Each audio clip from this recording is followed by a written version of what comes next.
Imagine waking up one morning and discovering that half the people in your town are simply gone. No warning, no cure, no escape.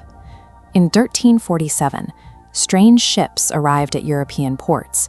Hidden inside their cargo holds was a biological threat that would change the trajectory of the human story.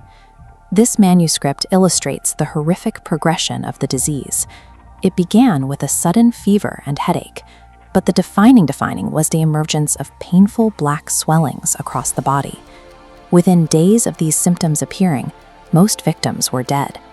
Families watched loved ones collapse in front of them, and entire villages vanished almost overnight. This wasn't a crisis the medieval world could solve. It was an invisible variable that the existing social and religious order was completely unequipped to manage. Before the plague, Europe operated on a rigid social architecture called feudalism.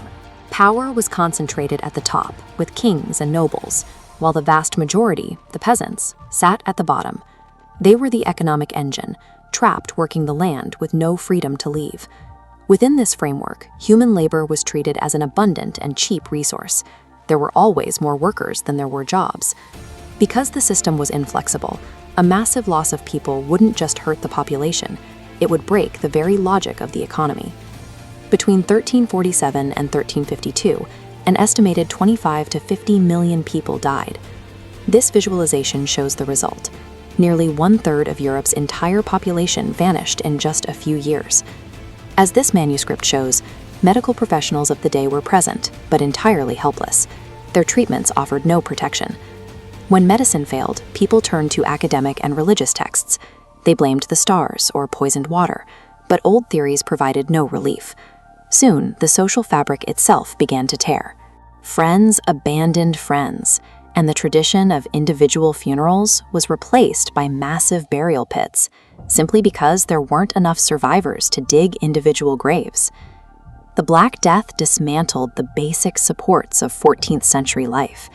It stripped away the church's authority, shattered the reliability of village leadership, and erased the old societal rules. But as the plague receded, the survivors found themselves in a world where the most basic laws of economics had flipped. With millions of peasants dead, there were no longer enough workers to maintain the farms. For landowners, labor was suddenly impossible to find. This chart shows the shift. As available labor crashed, a worker's value soared, becoming a valuable commodity. Survivors used this leverage to demand higher pay.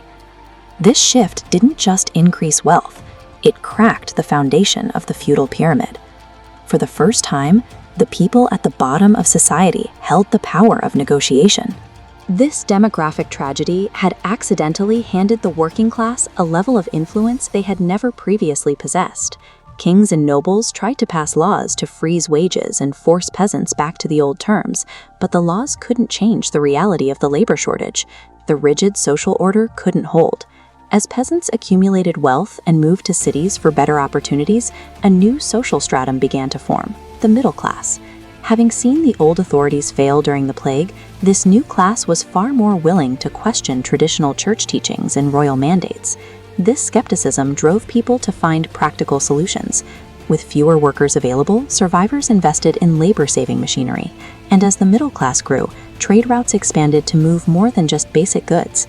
The failure of the medieval system forced humanity to build a more dynamic social framework, one where wealth was based on trade and skill rather than just land ownership. These shifts in wealth and thinking led directly to the end of the Middle Ages. As surplus capital grew and old traditions faded, society began to invest in new ways of seeing the world. This surplus of wealth and the new focus on human inquiry became the engine for the Renaissance. The focus shifted from survival and obedience to art, science, and discovery. It is a chilling reality that millions had to die for this transition to occur. The disaster was a brutal catalyst that forced a complete reorganization of human life. The world we live in today was shaped by this catastrophe.